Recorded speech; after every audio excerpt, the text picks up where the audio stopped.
Welcome to the review of the movie thug life. ఈ movie మొత్తం మీకు ఎక్కడంటే ఎక్కడ ఒక్క ప్లేస్ లో కూడా హై మూమెంట్సే ఉండవు. అస్సలు గ్రాఫ్ అలా ఫ్లాట్ గా వెళ్తూ ఉంటుంది మూవీ.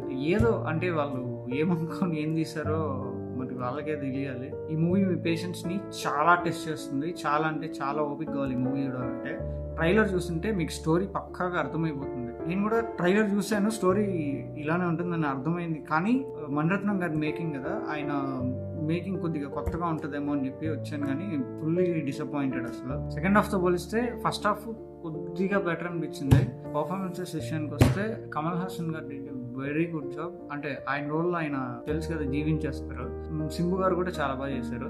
త్రిషకి ఎక్కువ రోల్ లేదు, కానీ ఉన్న రోల్లో ఓకే, ఇది అందరూ కూడా బాగానే చేశారు, పర్లేదు. మెయిన్ డ్రాబ్యాక్ వచ్చి మ్యూజిక్ అండ్ బ్యాక్గ్రౌండ్ మ్యూజిక్. మూవీలో నాకు ఒకే ఒక సాంగ్ బాగుంటుంది, మ్యారేజ్ లో ఒక సాంగ్ వస్తుంది, మీరు ఆల్రెడీ చూసి ఉంటారు. అండ్ బ్యాక్గ్రౌండ్ మ్యూజిక్ అయితే ఎక్కడ ఒక చోట కూడా బాగా అనిపించలేదు. తగ్ లైఫ్ టైటిల్ పడేటప్పుడు ఒక బ్యాక్గ్రౌండ్ మ్యూజిక్ వస్తుంది, అది ఓకే, అదొకటే. ఇదంతా కూడా అంటే సీన్ బాగున్నా కూడా మ్యూజిక్ బాగాలేకపోవడం వల్ల ఆ సీన్ ఎక్కడ ఎలివేషన్ ఇచ్చిన ఫీల్ అయితే మనకు రాదు.